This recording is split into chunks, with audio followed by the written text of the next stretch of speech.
Welcome to Backstage with Richard Ridge. I am sitting with one of Broadway's most beloved leading ladies who is playing her dream role of Eliza Doolittle in Lincoln Center Theater's glorious production of the classic Lerner and Loewe musical, My Fair Lady. Please welcome Tony Award winner Laura Benanti.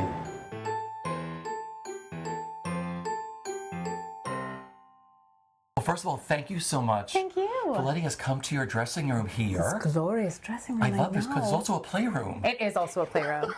Yeah, I don't know if you can see just the massive amounts of toys, but yeah, it's pretty great. On a two-show day.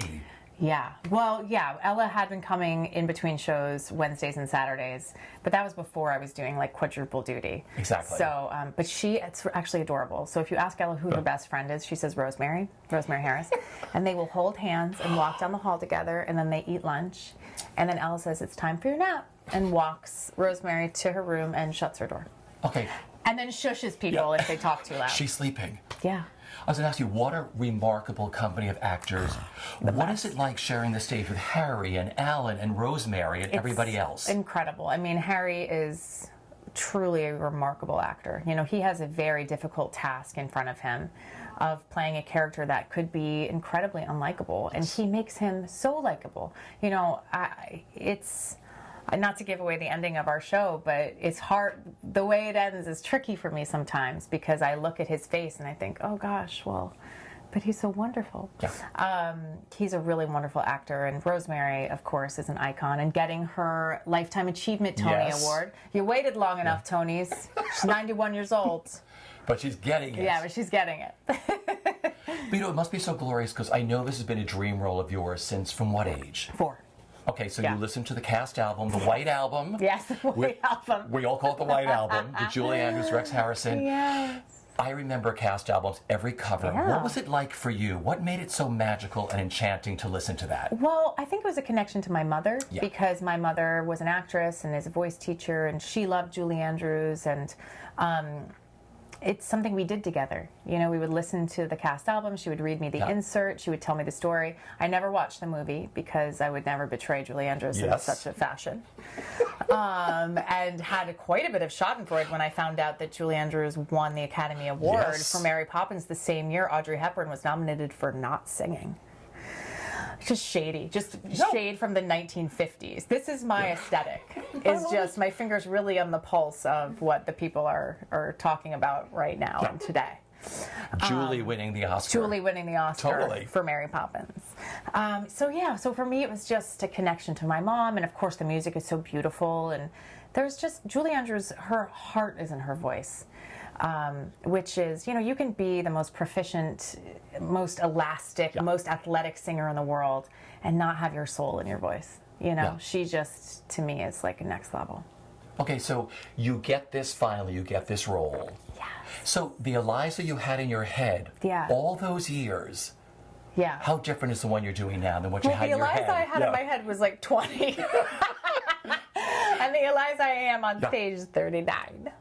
But you know, the fact that I snuck in my dream role just shy of my 40th birthday is incredible. And, you know, it's also, and I've said this before, but it was a real lesson in letting go for me because when the revival first came around, I had just had Ella. And there was just no way that I was going to be able to shoulder new motherhood and this like very difficult role. So I didn't even throw my hat in the ring for it, you know, which was so hard not to do because it'd been my dream. So when Bart called me after Lauren, you know, got a television show and was leaving, Lauren Ambrose, who originated the role here, you know, I was just over the moon that I would get an opportunity to play this character. And so, you know, I made a joke about it, but certainly the character is different in that I have more life experience than I imagined I ever would in playing this part. And I don't think that that's a bad thing because, you know, in casting someone as young as Harry and then someone as seasoned as myself, you know, you really change the story. It's not like a dirty old man preying on a teenager. It's, you know, it really speaks more to class and sexism, as it were, gender, and than it does about age. You know, and to me, that's the larger, more interesting conflict. Is, you know, and what I think we're seeing play out in our own country right now, the idea of women not being able to have agency over their own lives. And what is so gratifying to me about this production is that ultimately she does. Yeah. That's what I love what Bart Sher, your director, does. He takes these beautiful musicals and looks at them how they'll play now. Yes. Without changing anything. Isn't that brilliant? It's the tone or something, right? Yeah, well, I think he's visually so stunning, which is why he's such a beautiful operatic director as well. He tells a story with a picture in a really remarkable way. And then, he did reinstate the Pygmalion ending, which is not a traditional ending for the musical. And so that shifts the dynamic quite a bit. And I think in his casting and choosing an older Eliza and a younger Higgins, he has chosen to put the microscope on class and gender and not on age. Yeah. I went back on Mother's Day. I literally had an outer-body experience. I mean, it's such a beautiful musical to watch. And I just to sit with the people that were there. I mean, there was every generation in that audience. There were grandmothers, mothers, fathers, sons, and just watching the sons lean in. Yeah, that was pretty cool. And take this journey. That's so funny that's the show you saw, because I was laughing. Like, the first few numbers, you definitely were like, oh man, these dads do not want to be here. And then by the end, they were like laughing and crying, and they were crying. Yeah, no, it was a real victory for nanas and moms everywhere. Yeah. Okay, so rehearsals for you. Was Harry off making Downton Abbey? Yes, Harry was making the Downton Abbey film. Yeah. And so I just rehearsed with Jen Ray Moore, our incredible stage manager. She played all the characters. We have a very good sexual chemistry, I will tell you that right now. And that's basically it. I think I met with Bart like 3 times. I posted actually on my social media what my rehearsals are like, and that was not a joke. It was just me talking into the air, which fortunately I had a lot of experience with since I played opposite myself in Supergirl. So I am very used to acting with me. So was your first performance on stage? Yes. Like with Harry for the first time? We came in to rehearse 2 scenes that morning, and then I went on Broadway. But it works for the characters. It works for the roles, right? I was like, these people are meeting each other for the first time. But, I think it worked for the first few weeks, and then I think we both were like, it was just an adjustment period where I was not Lauren Ambrose. I didn't know him. I think I brought in a very, very different dynamic to the show that he wasn't accustomed to. So then we had like a few weeks of like sort of dancing around each other weirdly. And then it came back around, and now we are having such a good time. Because it's just brilliant to watch you all work together. Thank you. It's really a joy. I mean, working with truly great actors, it's like playing pretend. It's where all time is lost and you're just in a totally different world. This is such a mammoth role. I remember talking to the late, great Gwen Verdon about Sweet Charity. Oh my God. I had many sit-downs with her. She was the best. Stop it. My mom taught her voice lessons. She did. That has to be like the best. Yeah, she said it was just incredible. And she gave my mom all sorts of advice about life and love, and she was one of the best people ever. That's what I heard. But she said you just don't learn the role of Charity on stage, you have to learn the other role of Charity backstage. I'm sure it's the same way with Eliza. No, I do not talk to the other actors. I do not. It's distracting. I don't like them. Yes, of course. I mean, you have to be, my first job ever was understudying Rebecca Luker. Yeah. She was Maria in The Sound of Music. I was her understudy, and she really taught me about being a leading lady. She was always so gracious and kind and knew everybody's name, and she did not act in any way like she was like above everybody else. She would come up like 5 flights of stairs to visit our chorus dressing room and chat with us. So I just do the opposite of that. No, I mean, there's a backstory because you never stop. I don't. Like changing and going, that's what I mean. There's like 2 shows you do. Oh, I see what you're saying. You're not talking about the dynamic of the company. You're talking about love actually your company. backstage. I know what you do with your company. Oh my gosh. Well, Adele Miskey is my dresser, and we have a series of quit changes that it's bonkers. It's on the moving platform in a tiny closet, and I think one of the changes is like 8 seconds. And then I have another one that's like 10 seconds, and I have to change a wig too. But honestly, after Gypsy, I could change my clothes in a tornado. All right, let's go back to your Broadway debut. Yeah. I've been there for, I think, every opening you've done. I think that's true. In New York. From that to Swing to everything. I know. You know, so let's just talk about, what do you remember? They're so magical, Broadway They are. debuts. And you were so young. I was. And playing like another iconic Julie Andrews role. Yeah. Well, I was the understudy when we opened, and I just was so happy to be in the ensemble. And then I don't think we had like a second opening. Yeah. So it was an incredible thing that I was getting to play this character. I was 19 years old when I took over for Maria. What do you remember about that first night on stage? Like coming down that hill? Oh. Well, the first time I ever went on was actually Rebecca's Vacation. She went on for 2 weeks, and I had what I now know is called a vasovagal response. And I had full-blown, full-body sweat, tried to take off my clothes, no joke, and I don't know why, and just got on the ground. And my dresser zipped me up and physically pushed me down the rolling staircase, and then I made it center stage, and I could see the reflection of my arms in the spotlight. Like I could see them shaking, and then I got them over my head, and then I could not get them down for the rest of the song. I left them there. I was like, I made it. And then I just sang the whole song with the classic Julie Andrews arms. Not bad. Not great. We were all there. Seriously, Yeah. you were terrific. Well, thank you. I got a lot better after that, but I was really scared, and I had not been prior. I probably should have been nervous earlier. That would have been helpful. So this first performance. This first performance, I was just, that's 21 years later. So I have with me, a breadth of knowledge and successes and failures. And I know that the worst thing that could happen is I would break my neck. Yeah. Did it. Still here. If I go up on a line or if I don't do something perfectly, that's life. I also knew I had my husband and my mother and my father in the audience, and it was very emotional for me, when the turntable turned around and I could hear everybody applauding for me, and that so many people in the audience knew this story and knew how badly I had wanted it, and that I got to be a mom and do this.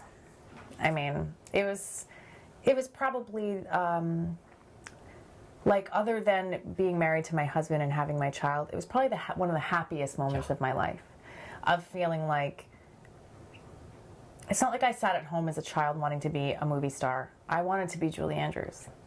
And this is like the next best thing to it.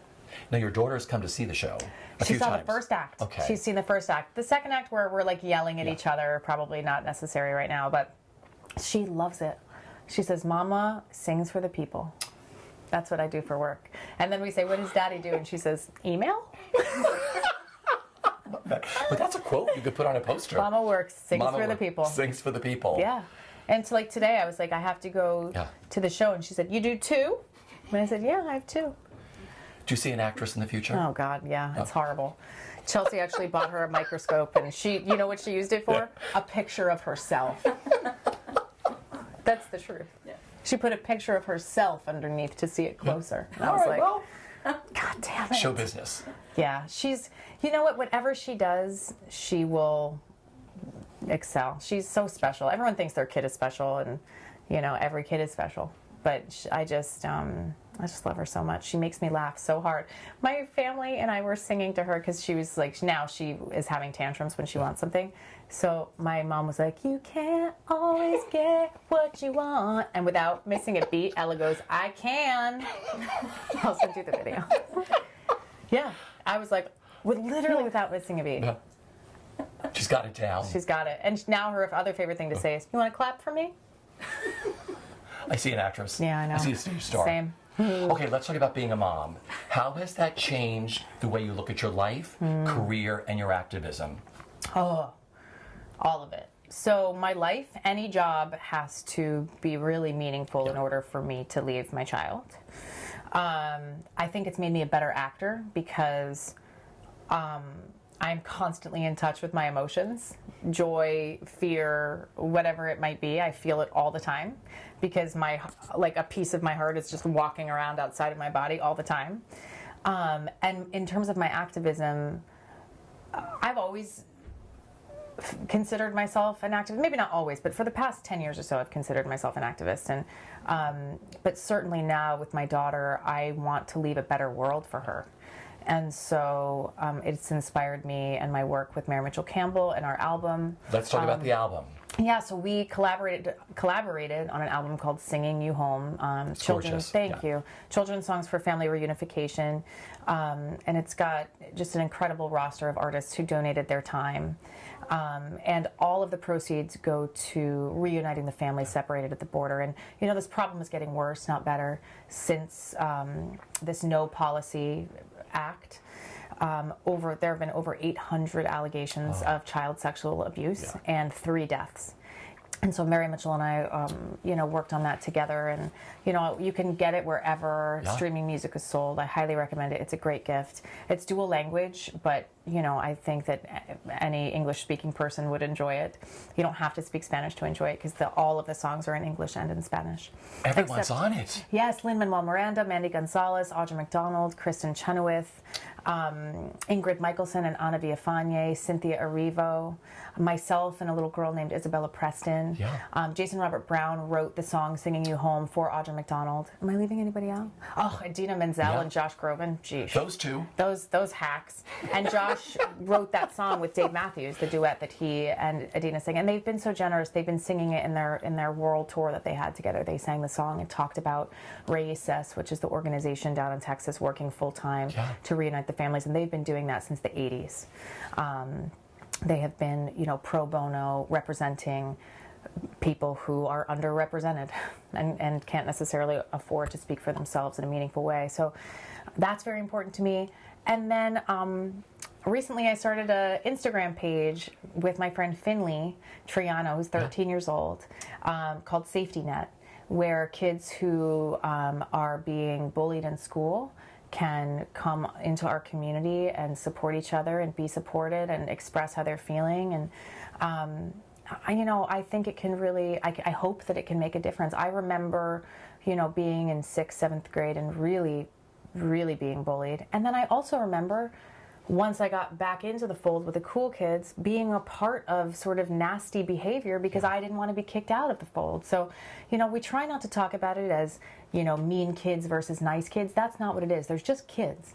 And if those kids are hurting, they're going to act out, and they're going to act out at each other. So this is a forum where we want all kids to be able to come, but only kindness allowed. Any nastiness, and they got to go to Twitter or some other place. So anybody can go to this page. Anybody can go to this page, and we have grown-ups on there. And what's nice about having the grown-ups is that they're able to look back, with their hindsight, which is always so helpful, and say, I was bullied and look at me now.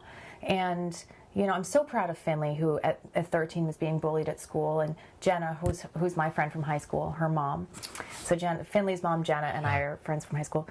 She was saying, my heart is breaking. I don't know what to do for her. And they came to the show, and we sat down and talked and shared our common experience and said, why don't we do something about it instead of just chatting? Why don't we open up a space for kids to, hold each other with love? Yeah. Isn't it great that social media can be used that way now, and you can use your celebrity and your artistry to help and motivate? Absolutely. Any platform that I might have, I want to use for what I perceive as good. And so reuniting families, I perceive that as good.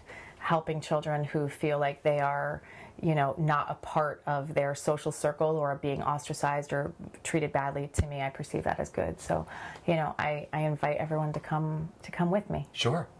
You had this brand new fan base because of your brilliant impersonation of Melania Trump on the Stephen Colbert Show. I mean, the first time you did that, you had like a small window of just a few hours to put her together, didn't you? Yeah. I mean, it was like 5 hours. And I was newly pregnant with Ella, and I had hyperemesis, which makes you just barf constantly.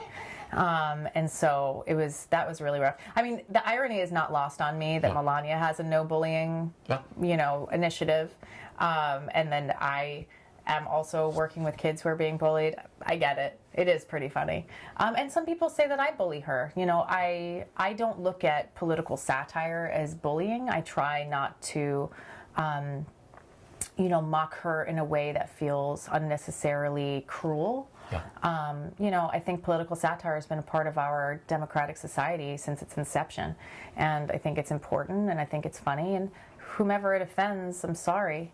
But for me, it does feel like an act of public service in that I do think that this administration is creating a lot of damage and harm. So while I'm doing all these other good things to try to combat that, this is my way of giving just a little breath of humor, and also just the little tiniest tweak of like, I'm not a great fan of yours in there as well. I love it. Yeah. All right, let's talk about doing concerts. Okay, let's do. You do concerts all across the country, I and do. you're getting ready to make your first London stage appearance, Yes, right? I am. Now, where are you playing? Cadogan Hall, that's how you say it, and I've learned that. Because Cheetah was just there, and Cheetah had the best times. It's one of the most glorious places she's ever played. I just couldn't pronounce it. That's why I asked you to do it. I had been calling it Cadigan, which honestly sounds better, I said, just as a Cadogan, recommendation. Cadigan. Yeah, I'm so excited. Yeah. I'm going to be there June 30th, and I have some things in store for them that I'm excited about. That's great. Yeah. What do you enjoy the most artistically about doing concerts and performing with your mom? My mom and I have Yeah. concerts that we do together now all over the country. For me, I love telling a story through song, and I love embodying a character through song, but I also love writing jokes. I also love improvisation, and I love communicating with people. So for me, not having the fourth wall there, not having to be in character all the time, enables me to be improvisational, to riff off the audience, and to really just enjoy the dynamic of a live performance. And then when I enter the body of the song, I'm able to be somebody else, which is really nice. You have been mentored over the years by some of the greatest performers, directors that you've worked with. Yeah. Two that come to mind are Cheetah Rivera, Yeah. when you co-starred opposite her in Nine, Yes. and of course Patti LuPone, Yes. when you played Gypsy Rose Lee, winning your Yes. Tony Award in Gypsy. Yes. What life lessons did you learn from those two? Oh man, well, I don't think I ever saw either one of them take a lunch break. Yeah. So just unfailing, unwavering commitment to the project. They're also company members. They were not just out for themselves. There are some performers who want to get their thing down and you can go F yourself. They are not like that. They know that you are only as good as the person you're playing opposite, so they want you to be your best. And then, they're both mothers, so I learned a lot about how to be a mother in a meaningful way and also maintain your career. That was very important to me. And then, when I worked with Cheetah, I was 22 years old. So, I ran a lot of things by her. And same with Patti. I was 28 or 29. So, Patti, they both continue to mentor me in a way that is so incredibly meaningful. And I just absolutely cannot believe that I get to say that that's true. You couldn't be in a better production of My Fair Lady ever than the one that Bart has put together here at Lincoln Center Theater. I mean, this production is absolutely stunning. Yes. What are you enjoying the most? Honestly, it's the culmination of life happiness and work happiness. Because I've always been so lucky to love what I do, but to have such a remarkable husband and such a beautiful child, and my wonderful parents and his wonderful family, and my incredible sister and her husband, to have the life happiness and the work happiness simultaneously, that is not something I knew was possible. And I just thought that they're, yin and yang, light and dark. And yes, there always will be light and dark, and yes, there always will be yin and yang, and my life is not perfect. But that I get to mother this child and be a wife to my husband and get to play this part and be so supported by him is just a really beautiful thing. So when you're on that turntable, like I saw you again last Sunday, you're in this beautiful silhouette, it goes up, that turntable turns around. What goes through your mind? It's thrilling. It's thrilling. And I will tell you, I would not be standing there were it not for my husband, who wakes up with our child and puts our child to bed. I mean, it takes a really loving, hardworking husband and father to allow me to sleep in every day and put her to bed 4 nights a week, eschewing traditional gender roles, and while working a full-time job. So what I feel is thrill, and I feel a tremendous sense of gratitude. So finally, you live your life and your career with such grace and style. Thank you. So what is the best bit of advice that you've been given for your career, either personally or professionally, that you live by? Honestly, Mary Beth Peale said to me when we did 9 together, and I know this is a quote that's not attributed to her, but I'd never heard it before, but she said to me, when you meet someone, they tell you exactly who they are, and you choose whether or not to believe them. And I was like, yeah, and that's true. Yeah. This has been great. Like I said, you've opened your dressing room on a 2-show day before you get ready. Pleasure. I love you know.